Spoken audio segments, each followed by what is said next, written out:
Andy Weir is a self-described space nerd who didn't realize his writing and sense of humor had mainstream appeal until it landed him a book deal in 2013.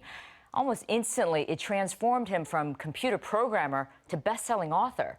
Now, since then, his novel about a risky manned mission to Mars has gained the attention of scientists at NASA, reignited the public's fascination with space travel. And his book, The Martian, might sound familiar, has been on the New York Times bestseller list for more than 60 weeks. Wow. Praised for its scientific accuracy, The Martian was also adapted into a film directed by Ridley Scott and starring Matt Damon. Now, the movie won 2 Golden Globe Awards and an Academy Award. At around 4:30 a.m., our satellites detected a storm approaching the Ares 3 mission site on Mars. The storm had escalated to severe, and we had no choice but to abort the mission. But during the evacuation, astronaut Mark Watney was killed.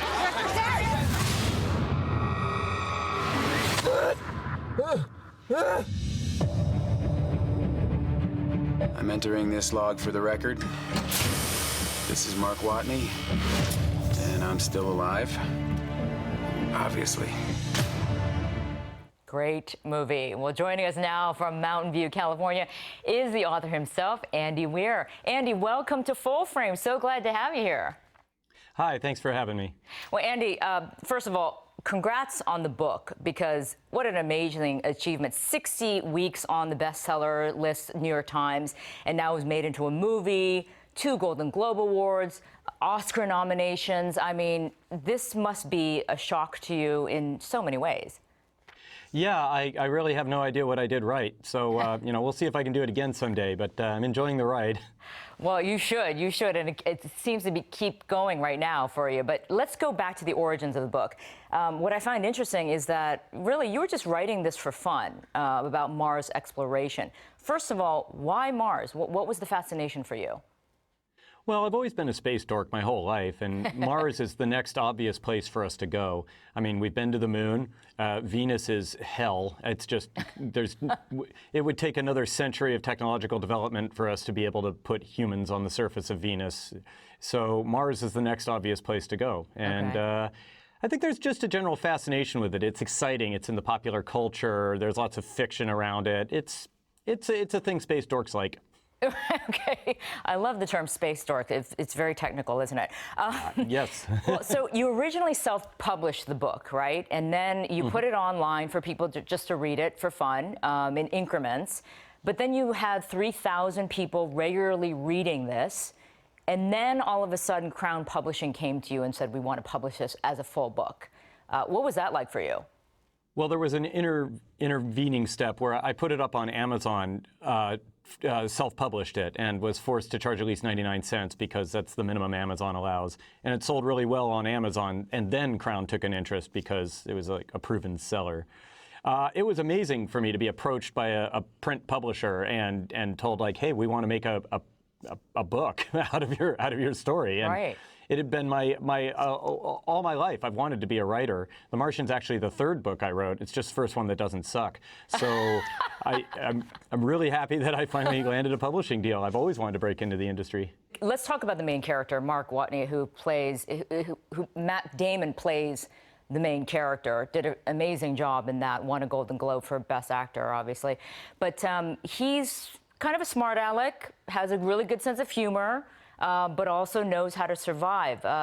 What was it about this character that you shaped in this way? Why? Well, a couple of things. First off, he's based on my own personality. I mean, I'm a smart aleck myself, and I'm a science dork just like him. He's the idealized me. He's me without all my flaws, right? Okay. So he's what I wish I were. And the reason I made him so snarky was because I had to do a lot of exposition in the book. I had to explain a lot of scientific principles. It would have been really dry. It would have read like an encyclopedia article if I didn't have a bunch of jokes and gags in there. So having him describe it in a funny way helped get all that exposition across to the reader.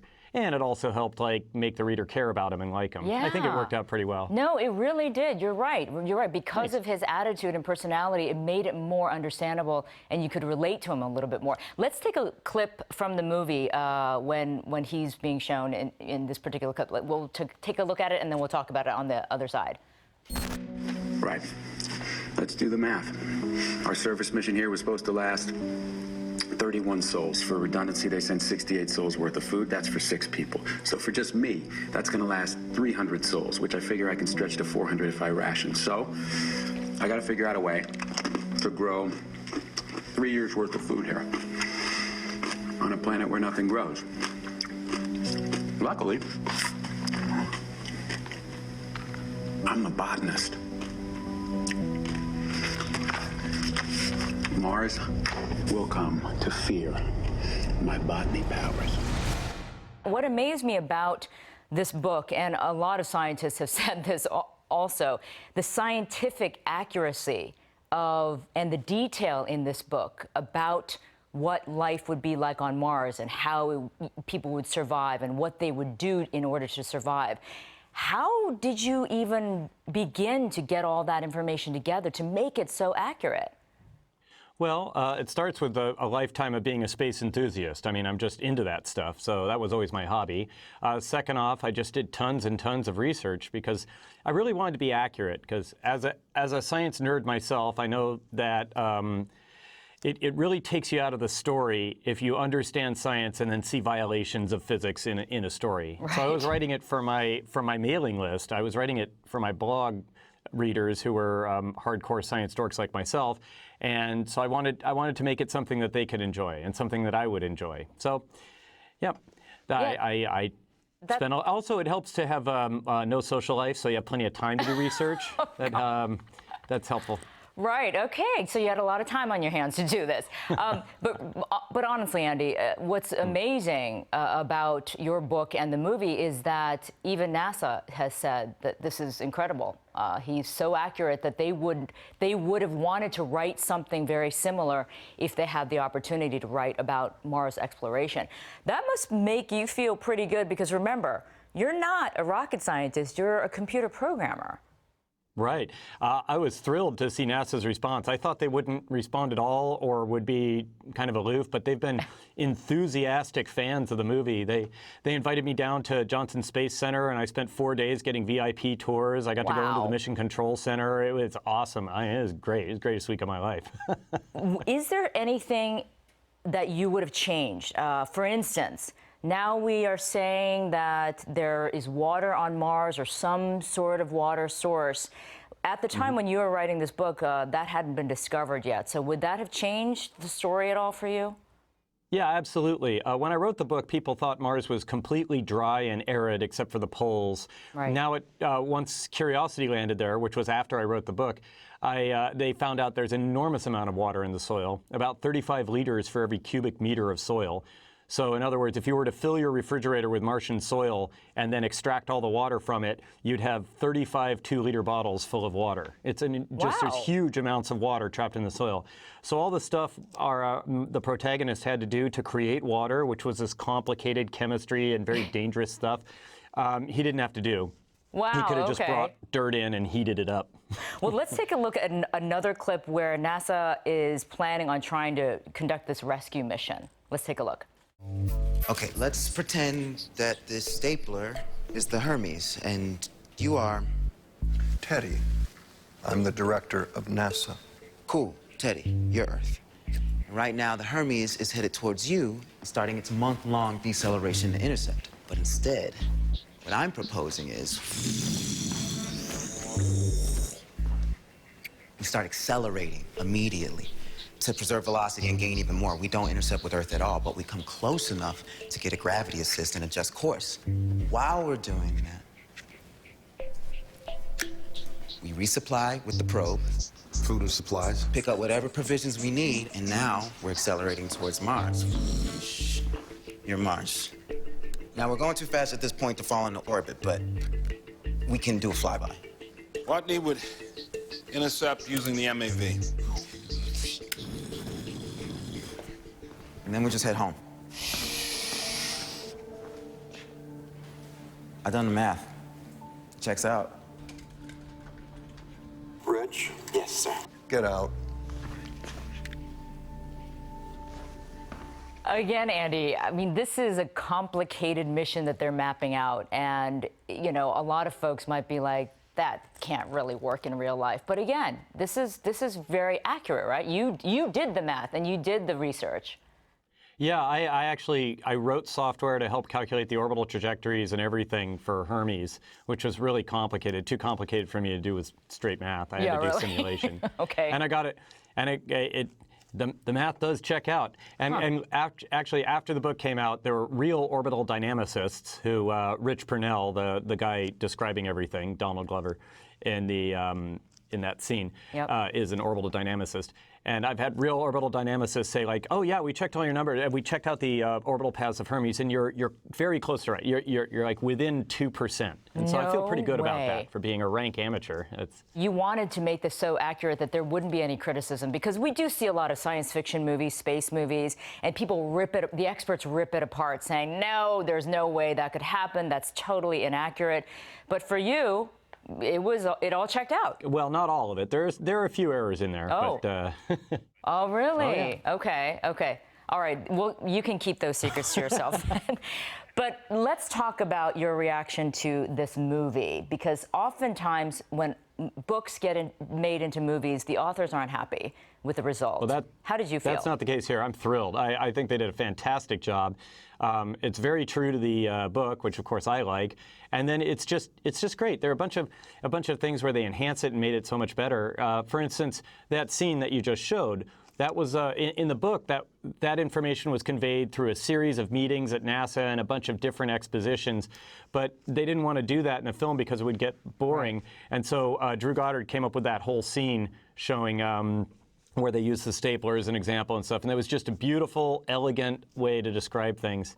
Also in the book, it's the first-person narration. It's just Watney's log entries, and they didn't want to just have a voiceover narration through the whole movie, and that's where they came up with the idea of the video feeds from all over the place, and so he's just like talking to the video cameras because he's documenting what he's doing because he's an astronaut. Right. So makes sense. That plus, finally, Ridley Scott is just a master of landscapes and sceneries and panoramas. Yeah, that's almost a trademark of his. The gritty cityscape of Blade Runner or the deserts in Exodus. I mean, just any Ridley Scott movie, you can expect to find these tremendous landscapes. And just to see his rendition of Mars was just awesome. I just loved it. Because he can't really describe scenery in a book, not without boring the reader.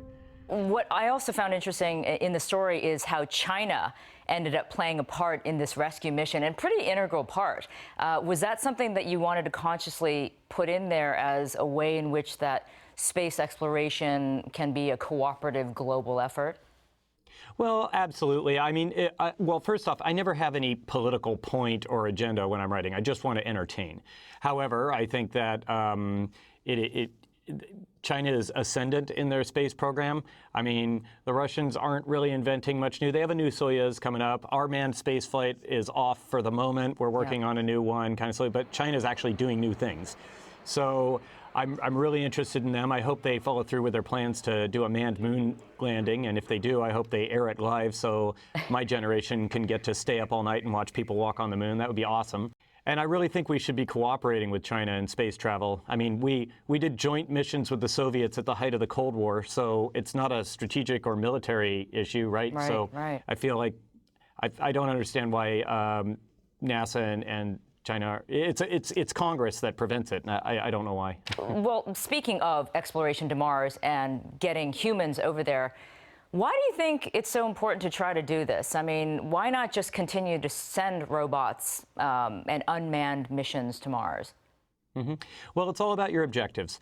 If you're trying to learn about Mars, if your objective is, I want to know the science behind Mars, I want to know about its geology, its history, whether or not it had life, what its atmosphere was like 1 billion years ago, that sort of stuff, then there's no reason to send humans. You can do all that with robots. Right. Humans would do it more efficiently, but robots do it without risking human life, and it's a hell of a lot cheaper. Right.